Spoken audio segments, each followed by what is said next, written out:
안녕하세요. 신학개론 대강좌, 오늘은 22번째 시간입니다. 신앙을 가장 바르게 안내하는 신학개론 대강좌 중세 신학을 시작하도록 하겠습니다. 교재는 이 책의 129쪽에서 130쪽까지를 22강과 23강에서 자세히 말씀드리겠습니다. 저는 이 그리스도교 신학 역사를 말씀드리려고 하는 것이 아니라 신학 사상에 대한 흐름들을 말씀드리고자 하는데, 역시 이 신학 사상은 역사와 맞물려서 돌아가기 때문에 중세의 시작이 800년부터인데요. 서로마 제국이 5세기에 문을 닫고 또 동로마 제국이 문을 열면서 이 서구 유럽의 그 중심의 흐름이 3세기 동안은 공백기가 있었어요. 5세기까지는 로마 제국, 서로마 제국을 중심으로 해서 패권이 있었다면, 신성 로마 제국이 8세기부터 시작하는데 그 3세기 동안에는 혼란기, 많은 귀족을 중심으로 하는 부족 국가들, 롬바르드 지역의 이민족들이 와서 침입했다거나 이탈리아에 많은 그런 도시국가 형태들이 있었거든요.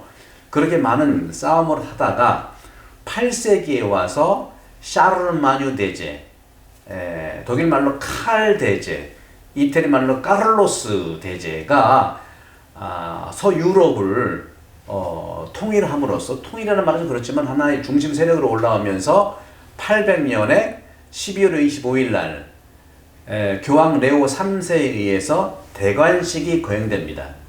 황제 대관식을 시작으로 해서 신성 로마 제국이 시작하는 것이죠.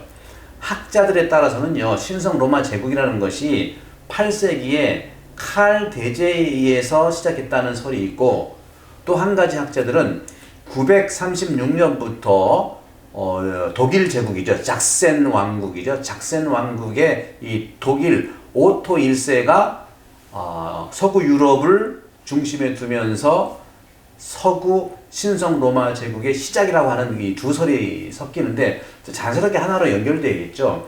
결국에는 작센 그 제국을 중심, 독일 제국을 중심으로 해서 936년부터 973년까지 이 오토 1세가 교황청과 긴밀한 관계, 교황 역시 오토 1세도 요하네스 12세 교황에 의해서 대관식이 이루어지거든요. 그래서 800년부터 계산하는 그 학자가 있고 936년 오토 1세부터 대관식에 의해서 그 인정한 학자가 있는데, 어쨌거나 이 800년부터 시작한 9세기부터 시작한 중세의 이 신학 시대가 1806년인 겁니다. 1806년 나폴레옹이 서구 유럽을 거머쥐었던 그 시기 이전까지 거의 1000년이 중세의 이러한 흐름들 속에서 이루어졌다는 말씀을 드리고 싶어요.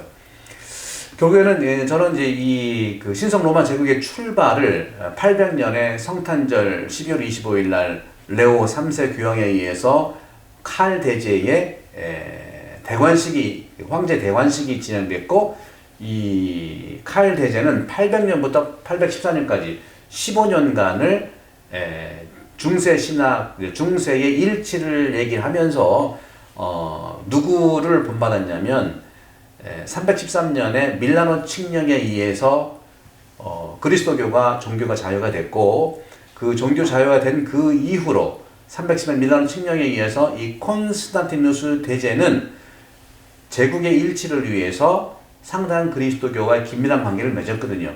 이것에 천착한 칼 대제는 역시 콘스탄티누스가 추구했던 성취된 그것을 따라서 두 가지 일치를 정말 내다본 겁니다. 그 두 가지 일치 가장 중심이 되는 게 중세의 일치입니다. 중요한 거기 때문에 써볼게요. 이 중세의 일치. 중세의 일치. 이것은 칼 대제에 의해서 이루어진 건데 800년에서 814년까지 제외 기간인데, 이 칼 대제가 중세 일치를 거머쥐면서 두 가지를 주장했어요. 이 두 가지 주장은 콘스탄티누스도 역시 마찬가지입니다. 313년 종교제를 펼친 다음에 이 두 가지를 똑같이 칼 대제도 이 콘스탄티누스한테 그런 것들을 이제 배워서 진행했는데, 하나는 정치에서의 일치다는 거죠. 정치 안에서 일치. 두 번째는 종교입니다. 종교적 일치. 결국 이 두 가지 정치와 종교 사이에 이 일치라고 하는 것이 결국은 중세 일치의 시작이라는 것이죠. 그런 점에서 저는 이 칼대제의 성과를 세 가지로 이제 볼 수가 있습니다. 칼대제는요, 나라를 세우고 대관식을 받은 다음에 이 나라가 잘 되어 나가기를 바라는 점에서 세 가지 일치라는 것은 첫 번째, 모든 이 신성 로마 제국의 이 국민들이, 여기서 하나 말씀드리고 싶은 것은 시작부터 칼대제가 신성 로마 제국이라고 표현된 건 아닙니다. 13세기에 와서 1234년 그때부터 작센 왕국도 굉장히 또 발전되면서 신성 로마 제국은 여기서 말씀드리면 어디다 쓸게요? 신성 로마 제국. 이것은 사꾸름, 라틴 말이죠. 사꾸름, 로마눔,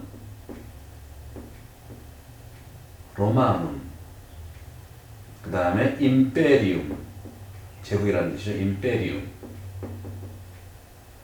이 신성 로마 제국의 이름들이 13세기부터 이루어진 건데, 그 기초를 놓은 것이 이제 칼대제인데, 칼대제는 세 가지 점에서 어떤 그 일치를 이룬 추진 성과가 있었습니다. 첫 번째는 키워드를 얘기를 하면요, 기도예요.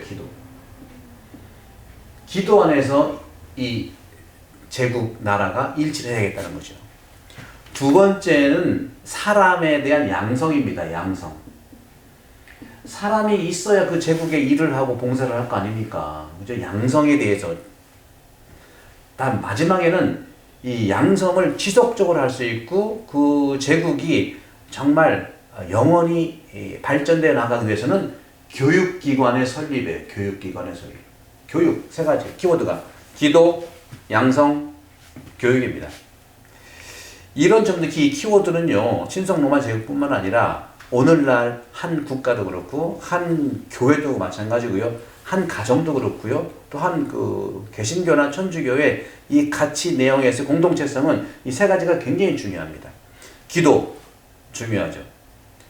우리 본당도 이제 11월 7일, 8일 날 희망, 그렇죠. 작년에 시작했던 팬데믹 때문에 기다렸다가 세례를 이제 드리게 되어 있어요. 근데 그 세례의 역시 중요한 부분도 우리가 얘기하는 것은 첫 번째는 기도예요. 함께 일주일에 한 번 기도 함께 하자. 주의를 좀 지켜보자는 것이죠. 그런 점들이 굉장히 우리 가정의 평화도 그렇고 공동체 평화인데, 그럼 기도는 어떤 것에서 중요한 가치를 가느냐? 기도는 미사니까 전례의 일치를 얘기한다. 전례의 일치. 일치니까. 전례 일치라고 하는 것은 바로 신앙과 이 기도가 문화적인 토대를 두고 있기 때문에 성당 보십시오. 많은 스테인글라스라든가 또 많은 그 성화들이 있고 또 촛대라든가 성상들이 있는 것이 그런 부분에서 강조되는 것이죠. 따라서 이 칼대제는요, 기도 전례 문화의 측면에서 중세의 일치, 정치와 종교의 일치를 바라보면서 로마 교회의 전례 형식에 기초된 전례 예배를 신성 로마 제국 전 영토에서 시행할 것을 명령했어요. 그런 말 하잖아요. 어떤 분들이 가정에서는 신앙을 좀 같아야 되겠다. 그렇죠? 그래서 어떤 한국의 대통령은 본인은 천주교, 부인은 개신교, 또 자녀들은 뭐 불교 이렇게 될 수 있는데 그것도 긍정적으로 봅니다. 개신교나 천주교 같은 그리스도교니까 서로 밀접하게 관계가 있겠죠. 어쨌거나 이것은 획일이 아니라 일치를 획일로 보면 어렵잖아요. 그래서 일치를 획일로 오해할 수가 있지만 결국은 이 칼대제는 중세 일치의 시작으로서 이 신성 로마 제국은 첫 번째는 기도를 줬다는 거죠. 뭐든지 영적인 것이 토대가 되면 그 다음에는 중요한 가치들이 살아난다고 저는 보는 것이죠. 이렇게 중요한 로마 교회 전례 형식을 기초로 한 미사 전례, 그 미사를 신성 로마 제국 전 영토에 시행할 것을 명령한 것이죠. 지침 내렸다는 것이죠. 두 번째 양성은 뭐냐면은 국가가 형성된다, 제국이 형성된 다음에 그 국가를 위해서 일할 사람이 필요하잖아요. 가장 중요한 것이 누굽니까? 행정가가 있어야 돼. 행정가 양성 너무 중요하죠. 그러면 정치의 입장에서는 행정가를 양성해야 되는 거고, 그 다음에 뭡니까? 종교 안에서는 누가 양성이 돼야 되겠죠? 당연히 그렇죠. 성직자가 양성이 돼야 되는 것이죠. 그래서 교회 안에서 전례를 봉헌하고 서로 영적인 것을 봉사할 수 있는 많은 성직자 양성이 굉장히 중요했다는 것이죠. 그리고 이 행정가와 성직자를 지속적으로 양성할 수 있도록 하는 또 다른 부류가 있었다는 뭐냐? 바로 교육자라고 할 수 있는 학자에 대한 양성이 너무 중요했다는 거죠. 학자에 대한 양성.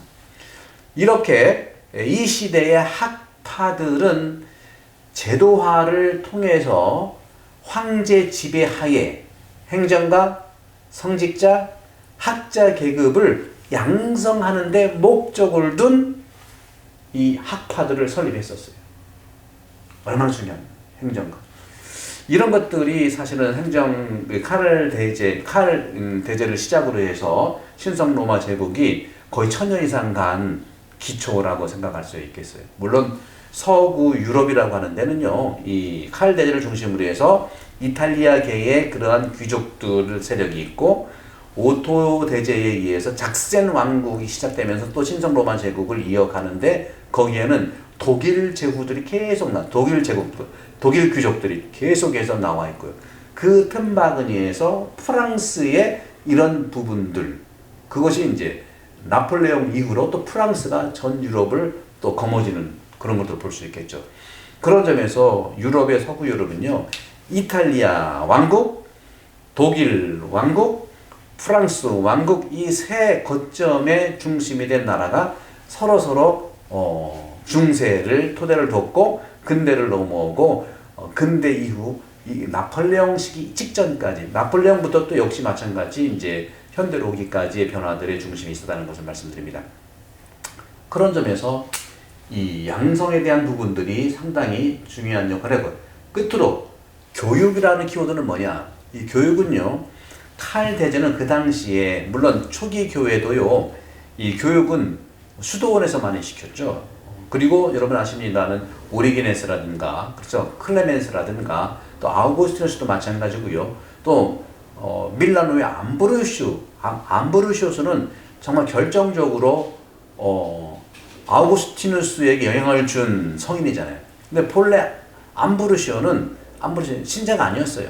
그 밀라노라는 큰 대도시의 총리였는데, 행정관이었죠. 너무너무 정말 지혜롭고 또 종교성이 강하고 해서 신자도 아닌데, 총리가 끝난 다음에 사람들이 저분을 우리 주교님으로 모시자 해가지고 밀라노의 감독 주교님이 됐잖아요. 그 주교님께서 지혜로운 말씀을 하시면서 아우구스티누스가 감화받아서 아우구스티누스가 암브로시오에게 세례받고 완전 회개가 있었잖아요. 사람은 좋은 사람, 정말 자기를 변화시킬 수 있는 그 스승을 만날 때 또 변화가 될 수 있다고 이제 보는 것이죠. 우리의 모든 스승은 누굽니까? 예수 그리스도이시죠. 예수 그리스도를 진정으로 만날 수 있도록 신학개론 대강자도 결국은 예수님에 대한, 복음에 대한 그 시대적 가치의 만남이라고 볼 수가 있겠습니다. 따라서 이 교육이라고 하는 차원에서 칼 대제는 그 당시에 이러한 양성을 계속할 수 있는 왕립학교를 개설했어요. 왕립학교. 그리고 기존에 왔었던 그런 학교, 수도원 학교도 계속 보완했고요. 수도원 학교. 이 두 가지. 왕립학교와 수도원 학교를 설립을 했고, 이를 공식 교육기관으로 발전시켰습니다. 공식 교육기관이에요. 공식 교육기관. 사실 유럽이라고 하는 데는요, 수도원에서 교육을 하다가 중세로 넘어오면서 대학이 만들어졌죠. 가장 먼저 대학이 만들어진 것이 이탈리아에 있는 볼로냐 대학입니다. 이 볼로냐 대학은 전 세계적으로 유명한 대학이에요. 가장 기초가 신학이었죠, 신학. 지금은 이제 신학이 로마를 중심으로 해서 또 큰 대학의 한 파트로 남아있긴 합니다만은 그 당시에 신학이 토대로 뒀고 거기에 과학 그리고 여러 가지 인문학들이 발달되었던 것이 그러면서 독일에서도 대학 그리고 영국에서도 이제 여러분 잘 알고 있는 옥스퍼드 대학이라든가 또 독일에 얼마나 좋은 대학들이 많이 있습니까? 그것도 시작된 그 시작이 바로 칼 대제의 왕립학교의 시작이라는 것이죠. 이런 점들을 봤을 때 저는 기본적으로 이 칼 대제를 시작으로 하는 중세의 시작은 이렇게 기도와 전례를 통한 문화를 토대로 하는 일치. 두 번째는 행정가 성직자 학자들을 양성하는 이 중요한 양성의 그런 키워드를 통한 일치. 그리고 이걸 지속적으로 해나갈 수 있는 교육기관으로서 왕립학교와 수도원학교를 설립하고 공식 교육기관으로서 발전시켰던 이 세 가지의 가치는 중세 일치의 초석을 다져줬다고 저는 생각하는 것이죠. 그렇기 때문에 우리도 역시 이런 관점에서는 가정이 됐든 또 어느 하나의 교구 공동체가 됐든 또 본당이 됐든 이런 부분들은 또 교구의 단위에서도 필요한 것이죠. 그래서 대전교구도 신학교 설립의 중요성을 알고 2003년에 신학교를 설립해서 지금까지 사제 양성을 해오고 있는 것이죠. 그런 점에서는 그 가정에서도 그렇고요. 이러한 그 설치의 측면들에서 중요한 가치들을 가지고 있는 겁니다. 근데 재밌는 것은 뭐냐면, 재밌는 것은 이 서구 유럽에서 이렇게 신성 로마 제국이 올라오면서 이 칼 대제가 15년을 이렇게 지배를 하고 토대를 뒀는데 문제는 이 아들들의 왕권 찬탈을 통해서 이게 어려움이 많았다는 것입니다. 그리고 초기에 이 왕들이 어떻게 이런 일치 측면의 플랜을 짜느냐가 굉장히 중요해요. 종교라는 것이 굉장히 여기서 중요한 거예요. 종교. 이 부분을 저는 말씀드리고 싶은 거예요. 종교예요. 종교와 정치가 상당히 맞물려 가거든요. 예를 들어서 칼 대제 같은 경우에는요. 교황권에 굉장히 굴욕을 받았었어요. 그러니까 중세에는 교황권과 황제권 그 사이에서 긴장이라고 볼 수 있습니다. 그래서 이 신성 로마 제국의 큰 흐름도요. 교황권의 흐름이 있고 황제권의 흐름이 있고 또 한 가지는 신성 로마라는 말 자체는 지역이 로마지만 이제는 지역에 한정된 것이 아니라 그때 당시에 로마 제국의 큰 대망사상 임페리움이라고 하는 제국이라고 하는 그 가치들을 중심으로 하는 상징이 로마이기 때문에 로마가 밑에 있지만 뭐 서유럽을 신성 로마 제국이라고 하는 것이죠.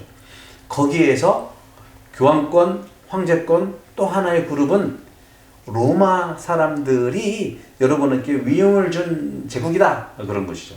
로마인들의 위임권을 받은 제국, 교황권, 황제권 이 삼각관계가 계속 이루어졌던 것이죠. 그래서 콘스탄티누스 대제가 동로마로 천도를 하기 직전에 313년에 그리스도교를 받아들여서 서로 소위 얘기하는 윈윈 작전에 어떤 그 가치를 둔 것처럼 이 칼 대제도 역시 제국을 시작하기에 앞서서 정치적 일치와 종교적 일치의 이 두 가지 틈바구니를 잘 돌아가게 하면서 종교 일치에 대한 부분들을 상당히 강조한 겁니다. 그런 점에서 여러분들 그 서구 유럽의 이해뿐만 아니라 바로 근처에 맞물려 있는 러시아도 역시 마찬가지. 러시아의 출발도 역시 마찬가지입니다. 제가 이제 여기다 이제 그림을 좀 그려볼게요. 여러분 많이 이제 그림을 보셔서 아시겠지만, 여기도 밑에까지 보일까 모르겠습니다. 이렇게 여기 이태리가 이렇게 있고요. 여기 이제 발칸 반도에서 이렇게 이제 이태리 이게 그리스죠. 이렇게 넘어와서 이렇게 흑해 쭉 있고 소아시아에다가 이렇게 그래서 이제 이베리아 반도로 해서 쭉 올라가고 이렇게 될 수 있겠죠. 여기 이제 너무 나오네. 이거를 자릅시다. 이렇게 하고 이거는 섬 하나 있는 걸로 이렇게 봅시다. 이렇게 보면은 이 흐름들을 보시면 여러분 지난 21강 때 말씀을 드렸습니다만은 이 그리스도교의 같이 유다교와 헬레니즘 만났지만 이 유다교와 헬레니즘 만나기 이전에 이 이집트 문명, 여기서는 이렇게 볼 수 있겠죠. 이 이집트 문명의 만남이고 또 구약의 어떤 토대는요. 여기 보시면 아시겠습니다만은 여기 콘스탄티노플, 여기가 이제 아테네, 코린토, 이거 로마, 그다음에 여기 테살로니카, 여기가 이제 비잔시움이라고 하는 지금의 이스탄불이지만 그때 당시는 콘스탄티노플, 서로마 제국, 동로마 제국의 수도죠. 거기에 이제 이렇게 나와요. 여기에 이제 신성 로마 제국이 이렇게 형성되는 것이죠. 이렇게 형성. 신성 로마 제국이 이제 800년부터 시작했다고 하고, 그리고 이제 이 구약의 이런 가치들을 중심으로 하면 이쪽 지역에 메소포타미아 문명, 유프라테스, 티그리스 강의 그런 그 젖줄들을 사이에 두고 생긴 문명이죠. 이것이 이제 메소포타미아 문명, 그리고 이집트 문명, 거기에 이제 중요한 것은 헬레니즘 문명이 이렇게 발달되고, 그다음에 로마의 제국의 힘과 맞물리는 거죠. 그래서 이 정치와 종교가 상당히 초기 천년에는 밀접한 관계를 가지고 있다. 아주 밀접한. 오늘날에는 종교 분리라고 하는 그런 가치들로 인해서 영적인 것, 정신적 가치 정도로 하지만 또 일부 정치 세력을 이용하는 부분도 없지 않아 있겠어요. 그러나 우리 교황님, 프란치스코 교황님은 뭐든지 이 종교의 이런 가치들은 정치에 힘을 불어넣어주는 것이죠. 힘을 불어넣는 거예요. 어떤 그 정치 행위를 하는 것이 절대로 아니고. 그런 점에서도 보게 되면은 제가 말씀드릴 수 있는 것은 이 당시에 중세가 시작된 당시에는 그 흐름들이 또 한편으로는 이 중동에서부터 몰아오는 이슬람 이때 이제 8세기, 9세기 이때 이제 이슬람들이 이제 막 밀려와서 이 이슬람이 이쪽도 뿐만 아니라 이쪽 올라오면서 특히 이베리아 반도, 스페인을 통해서 유럽에 쭉쭉쭉 올라가거든요. 그러면서 프랑스 쪽에 있는 이 부분에서 이슬람을 막아냈기 때문에 프랑스는 이슬람화가 안 됐어요. 그러나 스페인은 이슬람화가 많이 좀 통속적으로 섞여 있어요. 그리고 또 한편으로는 이 베네치아도 역시 마찬가지 시칠리아라든가요, 그죠? 이태리 남부 이쪽도 이슬람의 그런 문화들이 섞여 있었습니다. 당연히 북아프리카도 마찬가지입니다.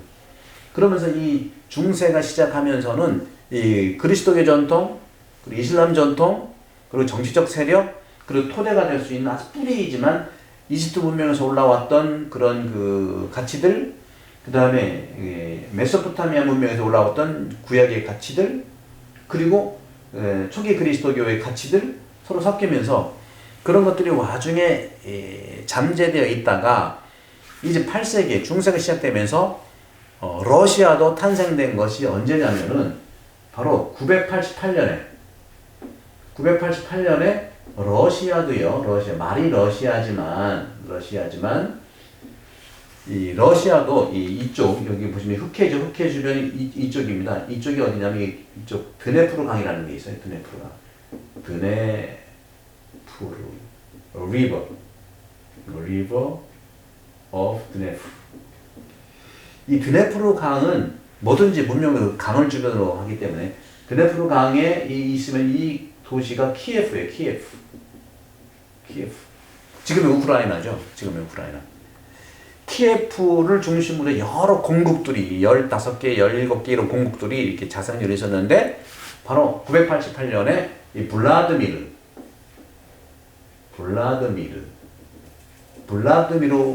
왕이 16개, 17개 공국들을 다 통폐하며 통일을 시켜버렸어요. 그래서 블라드미르 왕이 속한 공국 이름이 루스예요. 루스. 그래서 이 루스 이름을 따가지고 러시아가 된 겁니다. 그것이 이제 이쪽 지역, 흑해의 이쪽 키예프를 중심으로 해서 보세요. 참 재밌는 게 지정학적인 측면도요 상당히 영향을 주는데 키예프에서 바로 올라가면 여기가 모스크바예요. 모스크바에서 또 올라가면 이것이 샌피터스부르크 빼제르부르크예요. 그리고 여기 북유럽 연결이 되는 거고요. 이런 지정학적인 측면에서도 있는데 제가 말씀드리고 싶은 건 뭐냐면 이 블라디미르 왕이 공국을 통일한 다음에 정치적 통일은 됐으니까 이 종교 입장에서 또 이 통일을 보고 싶은 거예요. 그래서 사신 3명을 이슬람에 보내고 또 하나는 로마의 카톨릭에 보내고 또 하나는 비잔틴 정교회 동방교회로 보낸 거예요. 사신을 보낸 다음에 들어와서 들었어요. 이슬람 갔다 오니까 뭘 보고 왔냐 했더니 사신이 임금님 거기는 돼지고기를 안 먹네요. 아이고 안 되겠다. 우리 추운 지방에 돼지고기 안 먹고 어떻게 사냐. 그건 안 돼. 탈락. 그 다음에 로마로 보낸 그 대사 사신에게 거기는 뭘 보고 왔느냐. 카톨릭 교회 보고 왔는데 거기는 무슨 법들이 있대요. 법. 야 법은 중요하지. 그걸 어떻게 법대로 살 수 있겠냐. 러시아는 추운 지역이기 때문에 변수가 많고요. 그 다음에 거기는 러시아는 나무 문화예요. 역시 맞은 나무 문화. 흙문화, 나무 문화. 그런 점에서 마지막으로 사신에게 너 콘스탄티노플 동방교회 갔다 오는데 그건 뭘 보고 왔냐? 임금님 저는요 천국을 다녀왔습니다. 뭐 천국을 다녀와? 동방교회의 비잔틴 전례는 저도 이제 미사를 많이 해봤습니다. 왜? 동방 카톨릭이 있거든요. 저도 동방 카톨릭에서 미사를 많이 해봤어요. 2시간, 3시간 걸려요. 거기는 매일 미사 개념이 없어요. 주일 미사 때 공들여서 서너씩 다 일어나서 미사하거든요. 그건 또 주교님도 뭐 황금색 옷을 입고 황금색 제의를 입고 찬양, 노래도 우리 서방 카톨릭은 굉장히 높게 부르지만 동방교회는 상당히 밑으로 저음으로 많이 불러요. 안정되는 것이죠. 저음은 내려오는 육화의 측면이고 우리 가톨릭은 성가를 높이 부르는 것은 하나님께 올라가고 싶은 심정이죠. 내려오고 올라오고 육화 강상이고 또 승천 이런 개념들이 있는 겁니다. 그런 차원에서 이렇게 천국 갔다 왔더니 아 그거 좋겠다 해가지고 러시아 제국은 블라디미르 왕에 의해서 제국을 이제 그리스도교 비잔틴 동방교회의 어떤 가치들을 받아들인 거예요. 그래서 988년에 모든 그 백성들을 드네프르 강에 모여라 해가지고 한 번에 세례를 다 준 거예요. 그래서 거기는 순교자가 없어요.